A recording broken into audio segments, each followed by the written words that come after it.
And we kick off this evening with a look at the cinema. I'm not a complicated man. I like cinema. It's beautiful, beautiful cinema. Cinema history come to life. I found my solace in the small cinema I went to every Thursday night. I'm a professor of cinema.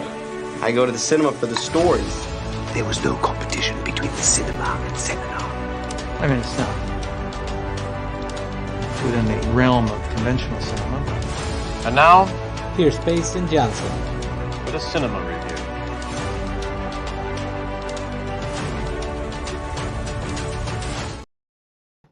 It is Monday, May 13th, 8 EST, and thank you for joining me for another episode of Cinematser's Reviews. Exciting show this week. We are going to be reviewing two exciting movies, Kingdom of the Planet of the Apes, the fourth film in this new Apes saga, as well as the 10th film in the Apes and the Planet of the Apes franchise overall, as well as Chris Pine's directorial debut, Pool Man. I say we jump right in, and we're going to be reviewing the biggest movie that opened this week, Kingdom of the Planet of the Apes, directed by Wes Ball, primarily known for directing the Maze Runner trilogy. I think people sometimes undervalue those movies. I think though they came out in the YA boom of the mid-2010s, I think those movies were better than some of their contemporaries. But he's taking the helms over from Matt Reeves, and Kingdom of the Planet of the Apes is set about 100 years or many hundreds of years after the events of War for the Planet of the Apes. So, and if you saw that movie, you know that it ends with Caesar dying, but also making a land and a country for the apes to live in. It takes place many years after that, and we are now following a new ape by the name of Noah, who is the son of the chief of this ape community. This community is known for using birds to communicate, and we open on Noah's trying to gather an egg in order to bring to essentially be worthy of his tribe. While he's gathering this egg, he runs into a human character by the name of Nova, and then later his colony gets attacked, and wouldn't you know it, he's off on a journey to help his clan and save them from possible extinction.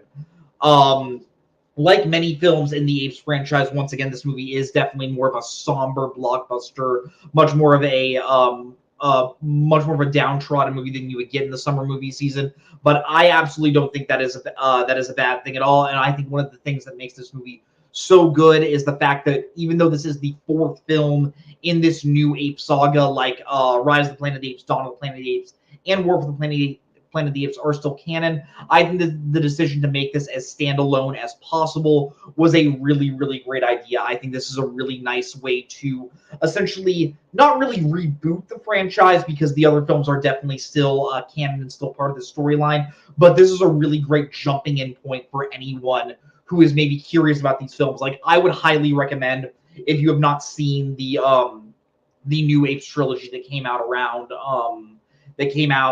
in the 2010s, I would really highly recommend you go see those. I think that's honestly one of the better movie trilogies of all time. But if you don't have any interest in those and you just want to go see a really, really good movie, I think this is a good movie to just jump in and get started, because I think it's starting off with the characters of Noah, with the characters of Nova. Again, you eventually learn what Nova's real name is. I don't want to spoil that. But I do think this movie does a really good job at both being a standalone movie, but also taking elements from the previous films and using them effectively with how the characters view certain characters from the past. Like a theme I really love about this movie is we eventually meet this ape king, with the title being Kingdom of the Planet of the Apes. So you know there's going to be a king. So there's a character by the name of Proximus Caesar. And many of Proximus Caesar and his followers, they follow the words of Caesar, but many people are critical of what they are doing. They say that they are being foolhardy. They are misinterpreting Caesar. And I really like this theme because it honestly, without getting too deep in the show, I think this was a really great subtle metaphor for how religion is used to control people in a way. Like, you'll have people using the word of God or using the word of other religions, and other people will be like, well, that actually was not the word of God. You are just misinterpreting this to get power. And I think this was really, really effective. I think Wes Ball did a great job The character of Proximus Caesar, I know I'm jumping around a little. The character of Proximus Caesar is what probably maybe my favorite villain these Apes movies have ever had, with the exception of maybe the Colonel from War for the Planet of the Apes. I think Proximus Caesar, like, one thing is he doesn't show up until around like a little over halfway into the movie, but throughout the entire movie, you're hearing his name, you're seeing his followers, you're seeing like we need to bring these apes over to Proximus Caesar. We need to see what he will think. And the second he shows up, you see him like all of his followers are bowing at his feet. He talks in a very like royal way, and then when he's like behind closed doors, you see his true colors. And I think Kevin Durand does the motion capture for Proximus Caesar, and I think he does a phenomenal job. I saw him earlier this year in Abigail. I think he was the best part of that movie. And once again, he's a really, really great aspect of this film. But most of the new characters are also really, really great. I think one of the best parts of the last Apes trilogy is the fact that Caesar was such a phenomenal character to follow throughout the entire trilogy, to really get behind. And I think the fact that through each movie we focus on him more and we start to pull away from the human characters a little bit more, I think that's what made that trilogy so good. So I think stepping away and making this new franchise not focus on him, the filmmakers had quite a task to get us to give us a character. So sorry about that. To give us a character that we could get behind, that we could relate to. And I think Noah,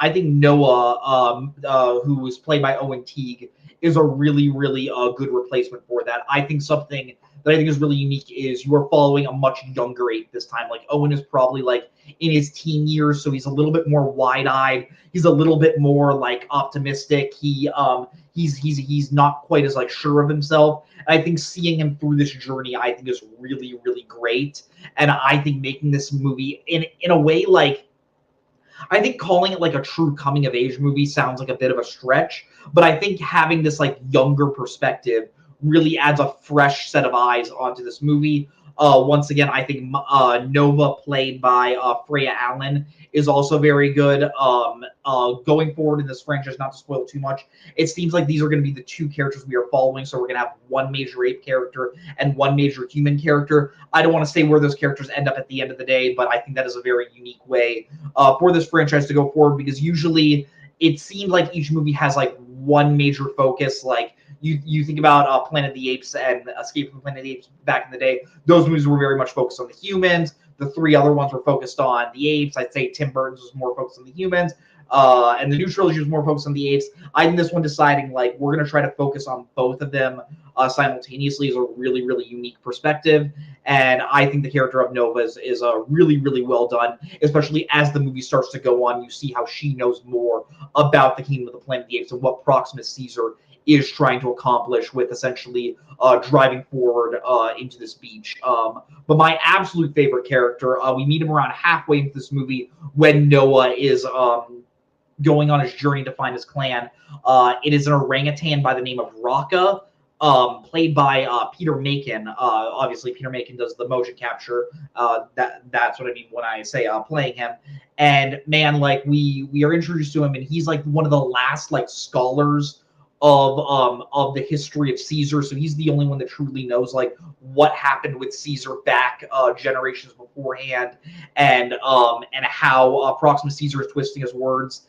And man, the second this character shows up, I am immediately gravitated towards him. Like you immediately see he's kind of this badass. He immediately doesn't trust Noah, but the second Noah shows like, look, I just want to find my family. I'm just trying to help. He immediately is like sort of like this mentor figure to him, and he has this great laugh. And man, this character, like with the exception of Caesar, maybe my favorite character in any of these last four films, has one of the best like in my opinion like humorous moments of this franchise when he does meet Nova for the first time. I like. Every moment that Raka is on screen, he isn't on screen for like a ton of time.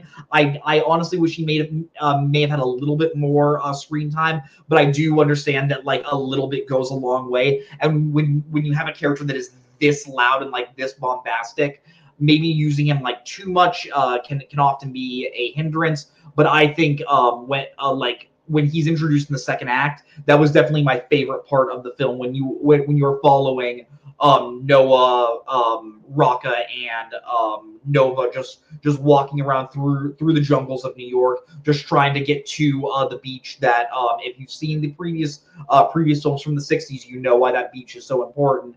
I thought that was really effective, and that segment of the film was probably maybe my favorite stuff. Like in any of these movies. Like this is not my favorite Apes movie, but like the second act of this movie I think is really incredible and does a great job at like just establishing a tone and showing how great like the technology is and how great the filmmaking is. I really want to touch on that because I think something that the original past three movies were really lauded for was how great the technology was and how great the motion capture was, and once again I think it's just becoming even more perfected.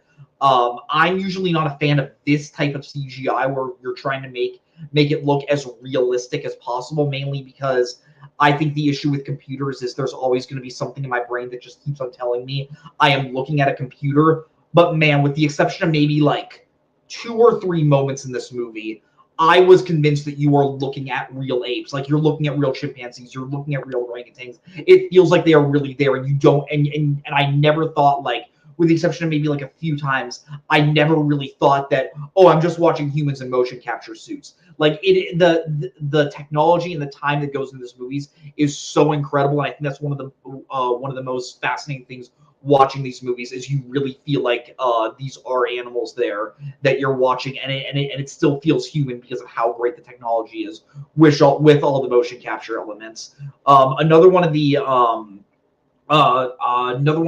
major technical aspects I want to hit on is the score by John Pisano. Is maybe my favorite score in any Apes movie so far. Something I love is it uses little cues from the original '60s movies, and it kind of feels like you're watching the combination of the 1960s movies and the newer Apes movies, and the score is kind of like a combination of that. And I think that was a really effective way to make the score, like, although this movie is still dark like those like the new trilogy, it definitely feels a little lighter than those, especially with how War for the Planet of the Apes, and which, as much as I love that movie is one of the most somber and like honestly like sad blockbusters that I've seen in like the past like 10 years. So this movie definitely feels a little bit more uplifting than that. And yeah, I think John Pisano was really cooking with this score. If I were to say one major complaint, I think when we do end up getting to the coastal camp, I think the movie slows down a little. This movie's around 2.5 hours. You maybe could have shaved it down to like 2:10 because I think the pacing gets a little bit off. A fairly recognizable actor appears when we get to the coastal camp. I don't want to spoil him because I don't believe he was in the trailers, but I think he's really well done. And I think his acting style really fits these Apes movies, and I'm excited to see if these movies use him going forward, which is not something I often say about the human characters, because usually the human characters with these movies are one and done. You're following the Apes.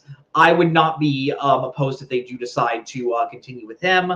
And yeah, I think the climax of the film is pretty pretty good. I think it does a great job at setting up like this mystery of like what is actually going on behind because when we meet Proxima Caesar, we learn that he's trying to open up this vault that is on the beach, and only Nova is the one that really knows what's in the vault. Maybe not like the most exciting answer for what's inside the vault, but I think the movie does a good job at establishing a good climax, and the ending of this film does a really solid job at showing where the franchise is going and maybe connecting some certain things from those original Apes movies without spoiling anything. I think Kingdom of the Planet of the Apes does a really good job at both starting a new chapter of this franchise and also showing where the possibilities for this one can go. I read a report recently that this new Ape saga that started with Rise of the Planet of the Apes was originally intended to be a 9-film saga. Let's see if it gets there, but with that, I would assume that it's going to be 3 trilogies, so this is the start of the second trilogy. And seeing how this movie did pretty well, we're probably going to be getting a 5th Apes movie. And seeing how this ended, I was like, okay, I'm very intrigued to see what is actually happening. I saw some people say that like this was kind of a make or break ending. I don't think this is that like controversial of an ending or even like that big swing of an ending. Like from either way, like I didn't think it was like this, oh my gosh, greatest ending ever. But I also don't understand the people that were like, oh man, what are they doing with this ending? But like I just thought it was a really solid way to show where this franchise is going. And yeah, I'm excited to see what happens. If I were to rate this movie on a scale of 0 to 10 videotapes, which is how we review movies here at Cinematser's Review, 0 being absolutely awful and 10 being absolutely astounding, I'm gonna go pretty high. I'm gonna go 9 out of 10 videotapes. This is one of my favorite movies of the year.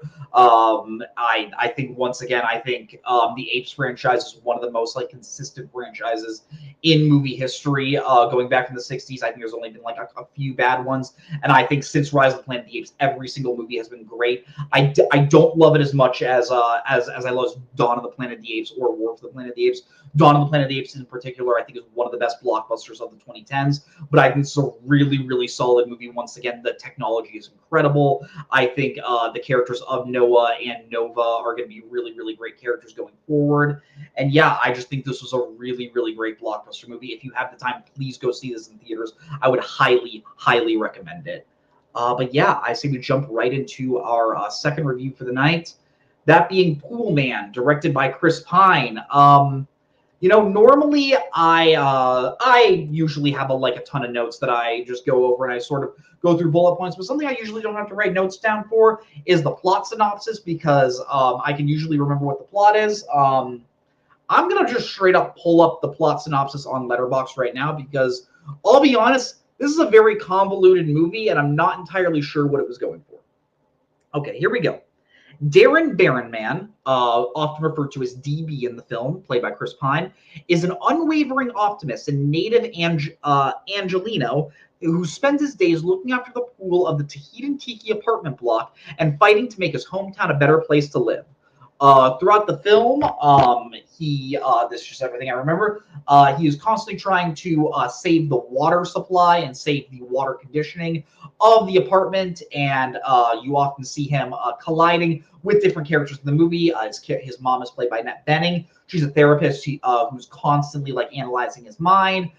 His girlfriend is played by Jennifer Jason Leigh. His stepfather is played by Danny DeVito. A lot of big actors, a lot of stuff in this movie, and I'm just gonna be honest. This movie has about 1,000 subplots, and I don't think any of them really come together. If this plot sounded kind of familiar, obviously, like I said, is about a guy that's trying to keep the water clean and trying to figure out who's polluting the water in this around Los Angeles. You might be saying, wow, that sounds a little similar to Chinatown. Yes, it does.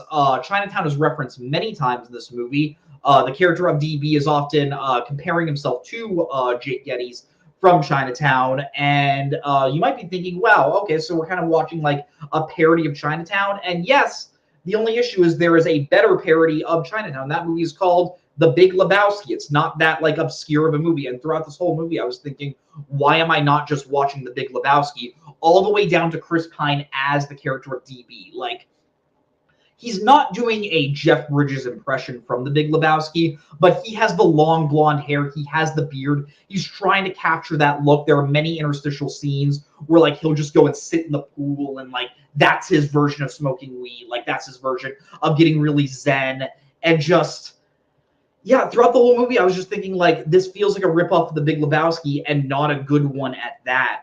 Chris Pine, once again, like I said, he plays the character of DB. He's obsessed with the real life figure of Aaron Brockovich. That's one of his favorite movies. And I'll be honest, I love Chris Pine as an actor. I loved him last year in Dungeons and Dragons: Honor Among Thieves. I loved him in Hell or High Water. I really enjoyed him in the Star Trek movies. He is awful here. Like he was directing himself, so I'm sure this was the choices that he made, but man, this is one of the more irritating movie characters I've seen in a while. He's kind of like just shout acting all of his lines in like a really anxious way, like, "Oh my gosh, what's going on with the water? How dare you, government people, like keep on doing this? What, you're cheating on me? This is awful. I need to go take a moment and just sit by myself. No, mom, I don't need therapy sessions from you." And just like every single line is delivered with the same manic tone. And there's not like an aspect of like real, like any sort of sincerity in this movie. So I was just sort of like, what is he doing? And what is he trying to accomplish with this character? And how are we supposed to feel? Because like a character like that, like, well, it could be eccentric. Like if they're endearing, I can get behind it. But there's nothing endearing about this character. It just comes off as annoying. Every single character in this movie feels like a cartoon. And it has a giant cast to go along with it. Like I said, Jennifer Jason Leigh, Annette Bening, Ray Weiss, Danny DeVito, Clancy Brown, all of these huge actors, and the movie doesn't really do anything with it. Like Annette Bening is like sort of supposed to be the one that's like a little bit kind of like the straight woman, because like she's supposed to be like a therapist, so she's she's constantly trying to analyze like what is going on with her son. But even then, like that's just played in such a cartoony way. And when you have a giant cast like this and not a single like straight man in the cast, it really becomes hard to identify with this character and really identify with these characters and get involved with this mystery, because you just feel like you're watching a cartoon, and there's really no sense of like reality to grab onto. Which honestly makes this movie very, very hard to follow. Like I said, it has about 1 billion subplots and none of them really come together. Like The Big Lebowski, like once again, The Big Lebowski is a movie that has a lot of like, when you really get down to it, has a really convoluted plot, but everything just sort of like comes together at the end, and you're really just sort of like given like this grasp of like, hey, nothing really matters. Pool Man really feels like you're like it's trying to make you say like, no, all this stuff matters, and you really, really need to keep paying attention. Movie isn't really that funny, and no one's really given like a ton of funny stuff to do. Like I've always said, like I think the one pass a lot of comedies can get is you can have a bad comedy as long as it's funny. This one just isn't even that funny. Like the only cast member that really comes out like being entertaining is Danny DeVito, and I think that's just because Danny DeVito is just such an entertaining actor in general that like even when he's just saying like unfunny stuff, I'm just like, it's Danny DeVito. He's just such a funny guy, has perfect delivery. I can live with it. Once again, the movie keeps on referencing Aaron Brockovich, and you think it's gonna have like this big payoff. Doesn't really have that big of a payoff. If I can say some positives about the movie, I think for a directorial debut, I think it actually does look pretty nice. I think Chris Pine does a good job of shooting LA. I'm not sure if the movie was shot in LA, but I think it does a good job at capturing that feeling. It looks fairly pretty.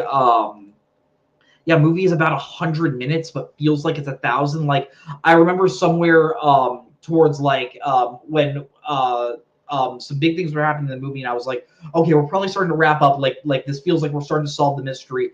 And I checked down on my watch, and I'm like, wait, we still have 50 minutes to go. Like we're not like we're only halfway done. And when you have a movie that is that poorly paced, it really struggles to find ways to recommend it. If I were to rate this movie on a scale of 0 to 10 videotapes, it sucks because I wanted to like this movie, but I think I'm going to give it a 3 out of 10. This is one of my least favorite movies I've seen this year. I read an article where Chris Pine was talking about how when he was reading all these bad reviews, he was thinking that he had made a bad movie, but then he watched it and he still loved it. And honestly, I love that attitude. Like if you are a director, or if you are a filmmaker, I love it when they stand by their art and they say, no, what I made was great. And I think that's really, really great. But I got to be honest, this just did not work for me. And I thought the comedic timing was super off. You're following a character that is just really unlikable. Yeah, just nothing really I can really get behind with this movie. It's one of those rare movies where I just say, honestly, just stay away from it. Like if you're really, really morbidly curious, maybe wait till it comes to streaming. But this really, really just wasn't special and really feels disappointing. When you have an actor as good as Chris Pine stepping into the directing chair, you kind of want a little bit more. But yeah, that does bring us to the end of Cinematser's reviews. Thank you for watching this video. Remember to like it and subscribe to the video store. It really helps us grow our channel. Next week, we are going to be reviewing If, the new John Krasinski movie about imaginary friends, as well as either I Saw the TV Glow, which looks like a really, really interesting indie movie, or Back to Black, the Amy Winehouse biopic. We're in the summer movie season, as always. It's always exciting when we're here. Thank you all for watching, and as always, watch more movies. And the award for most vapid film review of the century goes to... Okay, movie review. Okay, I thought it was Beauty. And he's now in cinema hell, where one day we'll all be reunited. This is me at the Regal Cinema crying as I did through much of the film.